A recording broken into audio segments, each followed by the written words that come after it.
네, 오늘 사도행전 강의 8번째, 듣고 마음에 찔려라는 제목으로 여러분과 함께 은혜를 나누려고 합니다. 성경을 보면 하나님은 끊임없이 인간을 부르십니다. 근데 그 부르심에 응답하는 사람이 있고 응답하지 않는 사람이 있어요. 이걸 예수님이 비유로 또 말씀하셨습니다. 임금이 자기 아들을 결혼을 시키려고 사람들을 초대를 합니다. 근데 초대에 오겠다고 한 사람들이 막상 혼인날이 되니까 다들 핑계를 대면서 오지 않습니다. 바쁘다고 하고 또 뭐 밭을 샀는데 거길 가봐야 한다고 하고 이런저런 핑계를 대고 안 오니까 주인이 종을 시켜서 아무나 데리고 오라고 이렇게 말을 합니다. 불렀는데 안 오니까 다른 사람을 또 부르는 거죠. 여러분, 이 비유의 핵심이 바로 여기 있습니다. 하나님은 또 부르시는 겁니다. 불러서 안 오면 또 다른 사람을 부르십니다. 그래서 하나님은 끊임없이 부르시는 분입니다.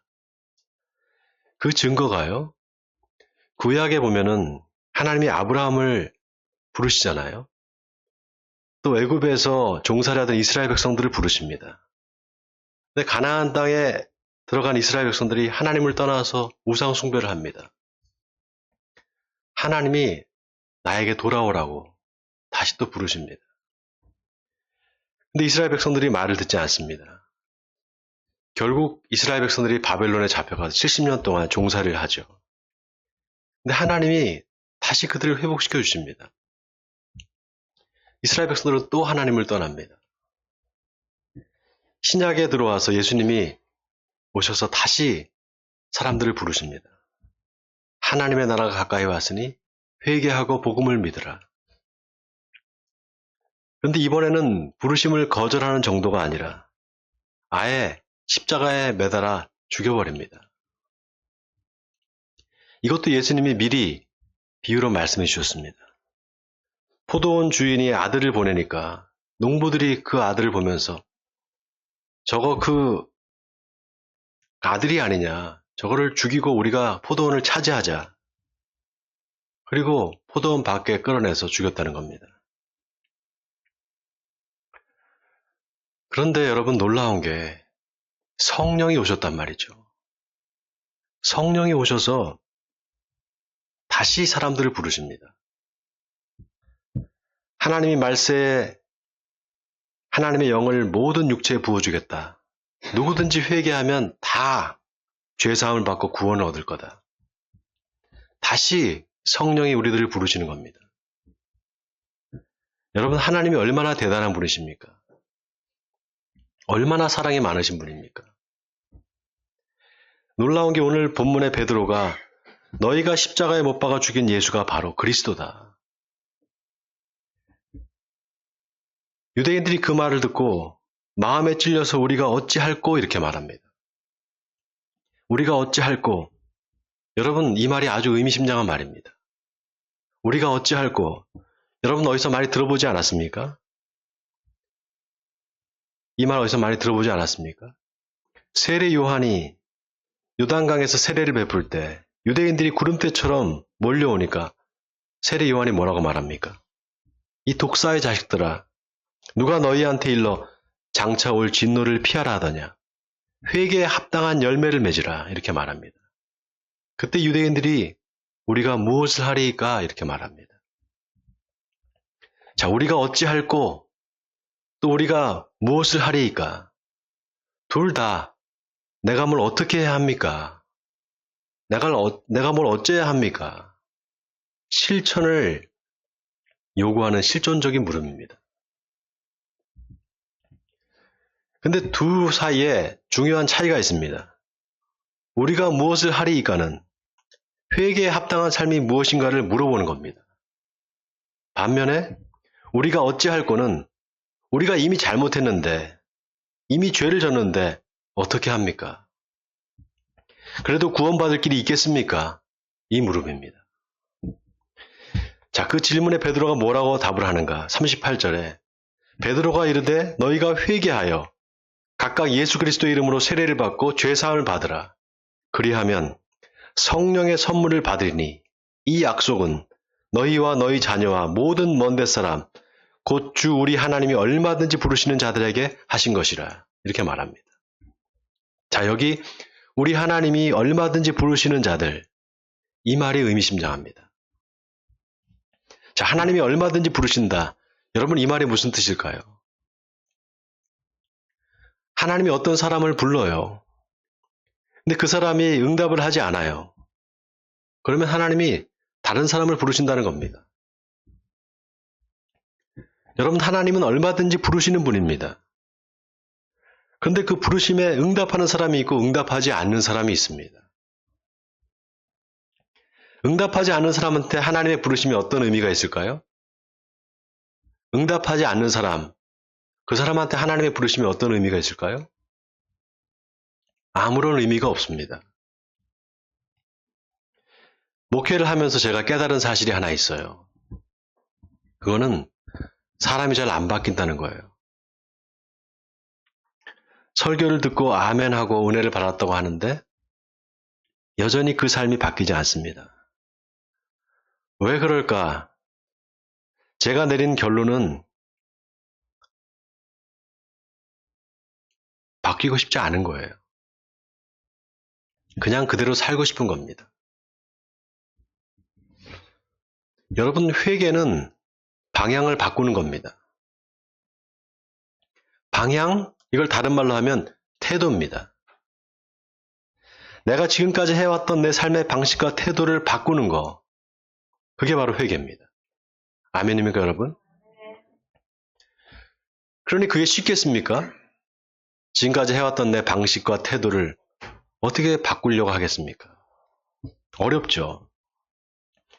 그런데 오늘 본문 39절에 이 약속은 너희와 너희 자녀와 모든 먼 데 사람 곧 주 우리 하나님이 얼마든지 부르시는 자들에게 하신 것이라. 여러분, 이 말이 의미심장한 게요. 결국 부르심에 응답한 자들, 바로 하나님의 말씀을 듣고 회개한 사람들, 그 사람들한테 하신 약속이라는 겁니다. 그런 의미에서 우리가 어찌할꼬, 이 말이 아주 기가 막힌 말입니다. 우리가 어찌할꼬, 이미 죄를 졌는데 우리가 어떻게 하면 되겠습니까? 이 말입니다. 여러분, 이게 그냥 후회와 탄식이 아닙니다. 적극적으로 내가 뭘 하면 되겠습니까? 내가 뭘 실천하면 되겠습니까? 이 물음이잖아요. 구체적이고 실천적인 물음입니다. 여기에는 진짜 이제는 내 삶의 방향과 태도를 바꾸고 싶습니다. 내가 바꾸겠습니다. 그러니 좀 도와주세요. 이런 진정성이 담겨 있는 겁니다. 여러분, 우리가 믿음으로 구원을 받는다 그렇게 말하잖아요. 그 믿음은 예수 그리스도를 믿는 믿음이에요. 아멘입니까? 근데 이게 종교적인 의미로 예수 믿으면 천국 가고 안 믿으면 지옥 간다.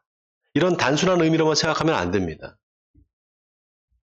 우리의 삶의 방향과 태도를 다 믿음으로, 믿음의 관점에서 보는 겁니다. 그래서 바울은 믿음을 강조합니다. 믿음으로 구원받는다 이렇게 말합니다. 반면에 요한은 사랑을 강조합니다. 요한에게 있어서 믿음의 끝은 바로 사랑입니다. 그런데 베드로는 순종을 강조합니다. 네가 구원받은 사람이냐? 그렇다면 너는 순종하는 사람일 거다. 베드로는 그렇게 말합니다. 여러분, 제가 사람이 왜 바뀌지 않을까? 바꾸고 싶지 않아서 그렇다 그랬잖아요. 나는 그냥 그대로 살랍니다. 그러니 나를 좀 내버려 두세요. 여러분, 이게 뭡니까? 순종하고 싶지 않은 마음이잖아요. 다른 말로 하면 회개하고 싶지 않은 겁니다. 누가복음에 보면 예수님이 씨 뿌리는 자의 비유를 말씀하세요. 그러니까 제자들이 왜 그냥 말씀하시지 않고 비유로 하십니까? 이렇게 물어봅니다.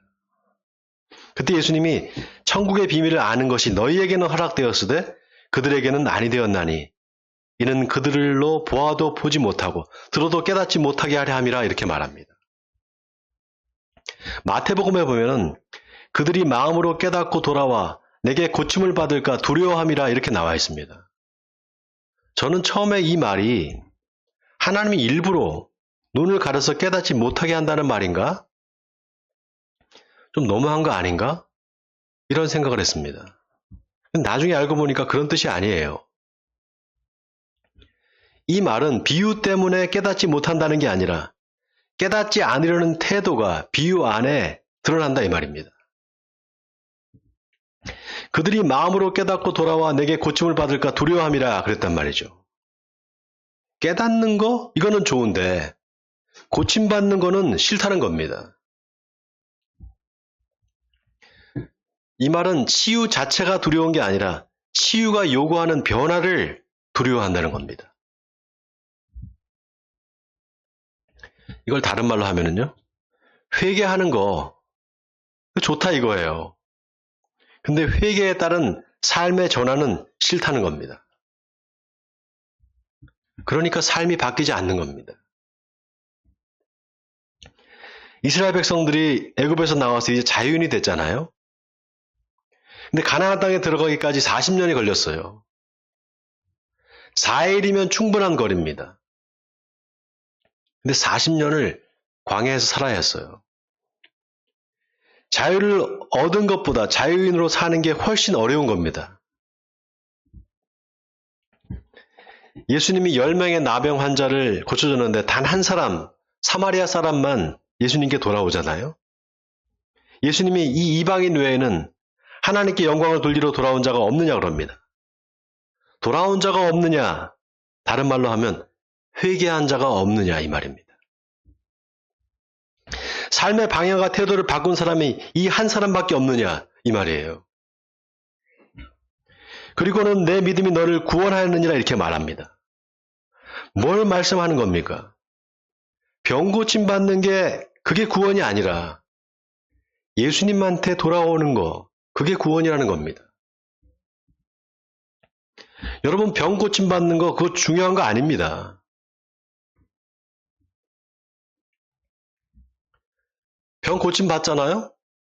또 병에 걸릴 텐데요, 뭐.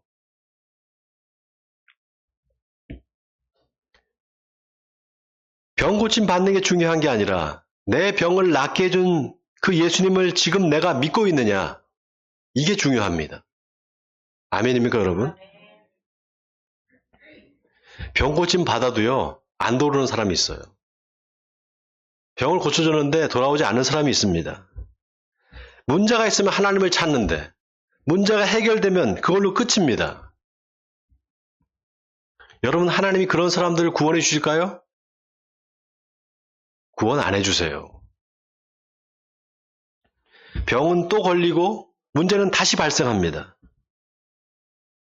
그래서 여러분 구원의 본질은 문제 해결이 아닙니다. 하나님께로 내 삶의 방향을 트는 겁니다. 내 삶의 태도를 바꾸는 거, 그게 바로 구원입니다. 자, 오늘 본문에 베드로가 회개하라. 회개하고 예수 그리스도의 이름으로 세례를 받고 죄사함을 받으라. 그리하면 성령을 선물로 받으리라. 그렇게 말하니까 41절에 그 말을 받은 사람들은 세례를 받음에 이날의 신도의 수가 3천이나 더하더라 이렇게 나와 있습니다. 그 말을 받은 사람들, 어떤 사람들일까요? 우리가 어찌할꼬? 우리가 어떻게 하면 되겠습니까? 이제 하나님의 말씀대로 한번 살아보겠습니다. 그러니 하나님 도와주세요. 이렇게 하나님의 말씀에 순종한 사람들입니다. 하나님이 그 사람들한테 뭘 주셨을까요? 성령을 주지 않았겠습니까? 성령을 주신 겁니다. 그러니까 어떻게 됩니까? 오늘 본문 42절에 그들이 사도의 가르침을 받아 서로 교제하고 떡을 떼며 오로지 기도하기를 힘쓰니라. 자, 서로 교제하고 떡을 뗐다. 여러분 예배 끝나고 교회에서 같이 다 식사를 하잖아요. 이게 얼마나 중요한지 몰라요. 엠마오로 내려가는 두 제자, 이 두 제자가 예수님을 언제 알아봤습니까? 예수님과 함께 떡을 뗄 때였어요. 예수님과 함께 같이 식사를 할 때 예수님인지 알아보게 됐습니다. 이 말은 예수님이 함께 떡을 떼는 공동체 안에 함께 계신다는 겁니다. 자, 오늘 놀랍게도 사람들이 모여서 떡을 떼고 교제할 때 사도들을 통해서 기사와 표적이 나타납니다. 더 놀라운 것은 사람들이 다 자기 재산과 소유를 팔아서 각 사람의 필요를 따라 나누어 줍니다. 그리고 날마다 마음을 같이하고 성전에 모이기를 힘썼다고 나와 있습니다. 여러분, 이 말은 뭡니까? 우리가 어찌할꼬 사람들이 말로만 한 게 아니었다는 겁니다. 말로만 회개한 게 아니었다는 거예요. 구체적으로 삶의 방향과 태도를 바꿨다는 겁니다. 여러분, 내가 가진 거, 내 소유를 팔아서 다른 사람과 나눈다는 거, 이거 성령의 역사가 아니면 안 되는 일입니다. 뽕나무에 올라갔던 삭개오가 예수님이 내려오라, 오늘 내가 너희 집에 유하여야겠다 하니까, 주여, 내가 지금까지 남을 속여서 빼앗은 게 있으면 4배를 갚겠습니다. 또 내 소유의 절반을 가난한 자들에게 나눠주겠습니다. 그렇게 말하잖아요. 그때 예수님이 뭐라고 말씀하십니까? 오늘 구원이 이 집에 이르렀으니 이 사람도 아브라함의 자손이로다. 여러분, 삭개오가 왜 구원을 받았을까요? 삭개오는 그냥 잘못했습니다. 회개합니다가 아니었습니다. 구체적으로 내가 이렇게 하겠습니다. 이렇게 바꾸겠습니다. 이렇게 변하겠습니다. 삶의 방향과 태도를 바꾸겠다고 하고 실행에 옮겼기 때문입니다. 여러분 어때요? 혹시 하나님 잘못했습니다. 회개합니다. 말은 하면서 삶의 방향과 태도는 그대로 유지하지는 않습니까? 자, 오늘 베드로의 말에 회개하고 돌이킨 사람들, 우리가 어찌할꼬 구체적으로 실천의 플랜을 짜고 실행에 옮긴 사람들이 어떻게 했느냐? 오늘 본문 46절에 날마다 마음을 같이하여 성전에 모이기를 힘쓰고 집에서 떡을 떼며 기쁨과 순전한 마음으로 음식을 먹고 하나님을 찬미하며 또 온 백성에게 칭송을 받으니 주께서 구원받은 사람을 날마다 더하게 하시니라 그랬습니다. 여러분, 교회가 뭡니까? 모여서 함께 떡을 떼고 교제하고 하나님을 찬양하고, 그게 교회잖아요. 예루살렘에서 시작한 초대교회가 바로 그런 모습이었습니다. 저는 우리 에베네셀 교회가 예루살렘 교회와 크게 다르지 않다고 생각합니다. 여러분, 예루살렘 교회가 큰 교회가 아니었습니다. 신도의 수가 3,000이나 더하다 그러니까 대형 교회일 거다 그렇게 생각하지만 아닙니다, 여러분. 예루살렘 교회가 어디 있었느냐? 마가의 다락방이 예루살렘 교회예요. 딱 우리 교회만한 사이즈입니다.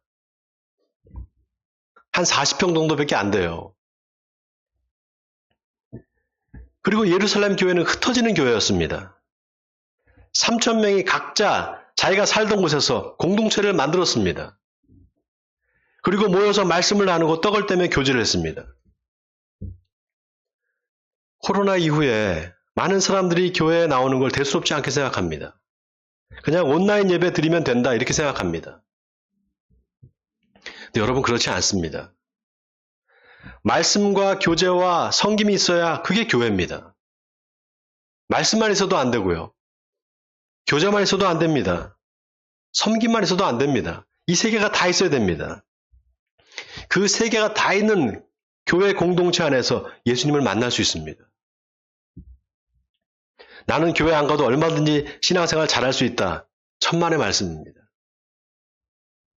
그런 의미에서 저는 오늘 마지막 47절 본문에 주께서 구원받는 사람을 날마다 더하게 하시니라, 이 말이 제 마음에 와닿았습니다. 그리고 하나님이 우리 교회에 이런 축복을 주시면 좋겠다 생각했습니다. 전도서 3장에서 솔로몬은 모든 일에 기한이 있고 천하만사에 다 때가 있나니 날 때가 있고 죽을 때가 있으며 심을 때가 있고 심은 것을 뽑을 때가 있으며 죽일 때가 있고 치료할 때가 있다. 또 울 때가 있고 웃을 때가 있고 슬퍼할 때가 있고 춤출 때가 있다라고 말합니다. 그 때를 아는 것이 지혜다 이렇게 말했습니다. 여러분, 구원에 있어서도 마찬가지입니다.